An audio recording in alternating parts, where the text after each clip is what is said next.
This tutorial deals with Japan's political history, and let's start at the beginning, building the nation.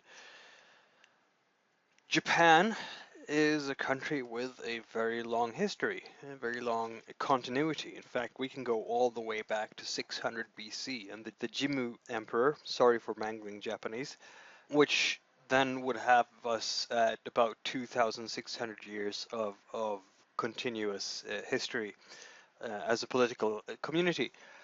And this would make, in fact, Japan arguably the oldest uh, country with a political continuity of the examples that we've been examining in this course. Be that as it may, we can jump forward to the Middle Ages, the Japanese era of feudalism.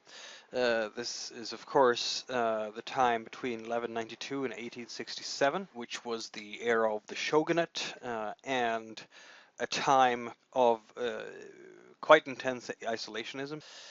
So, in other words, you would have it was a time of strife. You would have several warlords battling each other, which, of course, you saw in feudal Europe as well.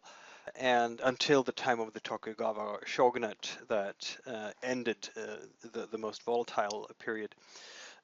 The point here is that interactions between Japan and the rest of the world were quite limited. Um, and so we can rightly describe this as an era of isolationism. That stopped in the mid 19th century.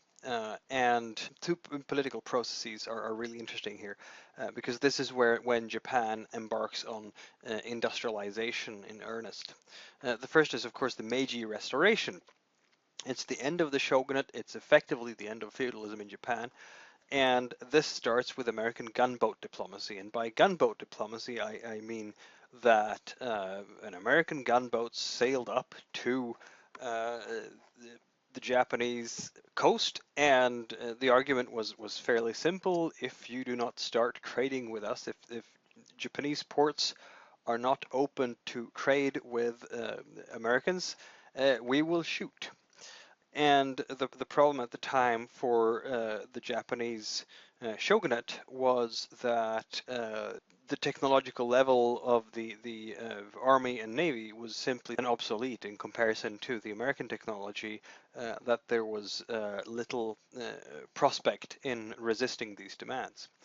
What's interesting here is that Japan took a different approach to this than the Chinese emperors did. The Chinese emperors, for the longest time, stuck to the isolation policy.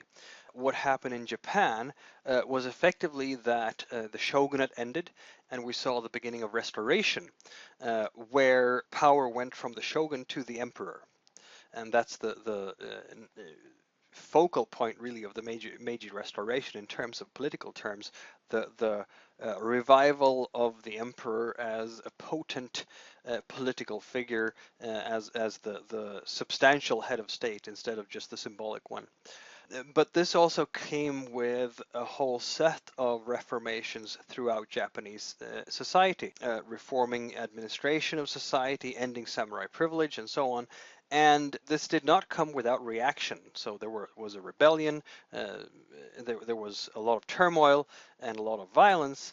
But at the end of the day, this revolution from above prevailed. So you would have the higher ranks in Japan studying abroad and effectively trying to take in as much of Western education, French education, German bureaucracy, and industrial processes in the United States and the United Kingdom for the purpose of having Japan catch up, so to speak. And the net result of this was, in fact, a great deal of success.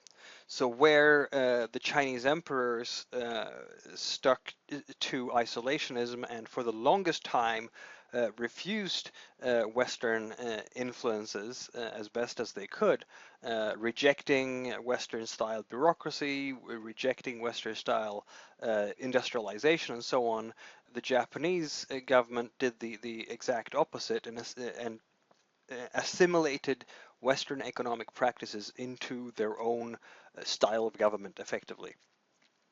And when we get to the era of the 1890s and 1945 up to 1945, this also becomes steeped in nationalist imperialism.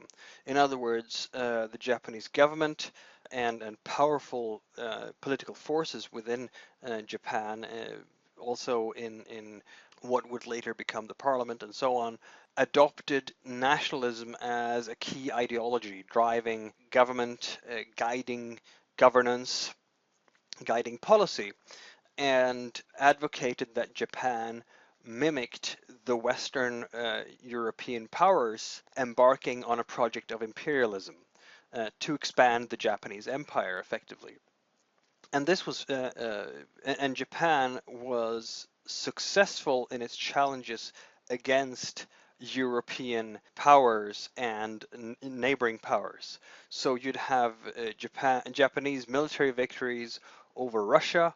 It intervened in World War I, annexing German colonies in China.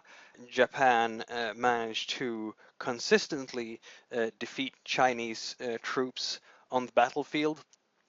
And of course, the end point of this project was Japan's role in the Second World War as one of the three prime principal aggressors in the fascist Axis, together with Italy and Germany. So as this project of Japanese imperialism came to its final conclusion with the end of the Second World War, Japan was, of course, destroyed in ashes, and it was occupied by the victorious powers, primarily the United States, and under MacArthur's administration.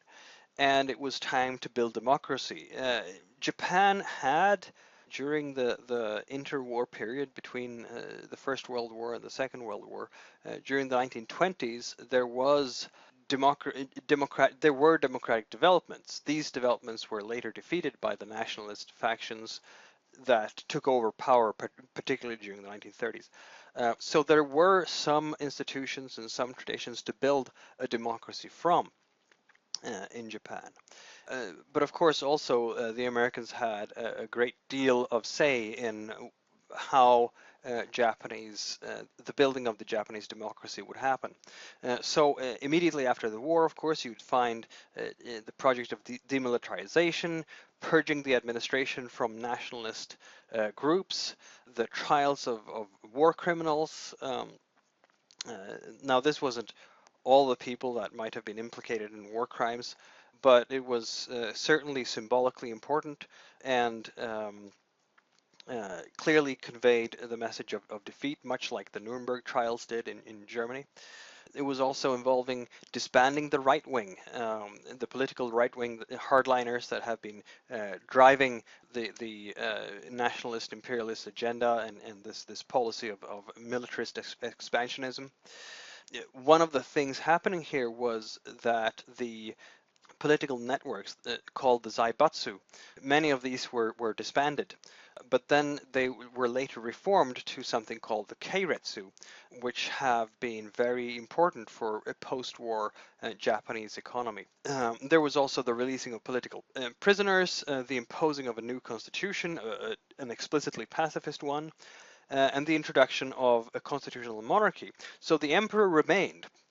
That was one of the key features in the peace negotiations, that the emperor stay on as a figurehead, reforming the previous empire into a constitutional monarchy, where the office of the emperor remained. And so there were still, even though all of these measures were taken, there were still some significant consistencies within the political system and political life, including the Keiretsu that were the Zaibatsu reformed, and the constitutional monarchy that created a form of consistency and a continuity for the political community. During the Cold War, you'd also find the suppression of the radical left, which might not be terribly surprising given the Cold War dynamics. The post-war era is rightly called the Japanese miracle. You'd find in politics the merging of liberals and Democrats and right and center to form a dominant liberal party that has really been strong in Japanese politics. It has effectively held political power for most of the post-war time, and this has marginalized the left. So the socialist parties, for instance, have been not terribly significant in Japanese politics, and centralized the power into the Liberal Party in a significant way that has really shaped Japanese politics and democracy.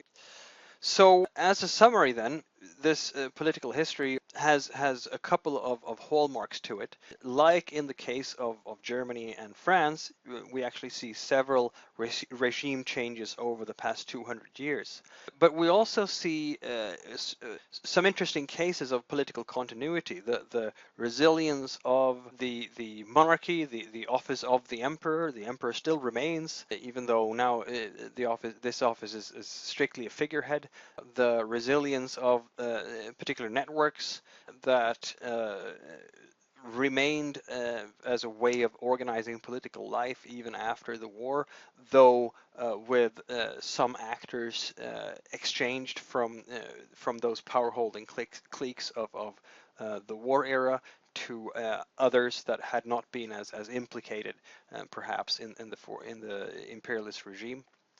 Um, so, in this sense, the Japanese political history is an interesting mix of regime changes and continuity that run parallel to each other, that can stand as a summary of the trajectory of Japanese political history. So that was an overview of this topic, and I hope you found that useful.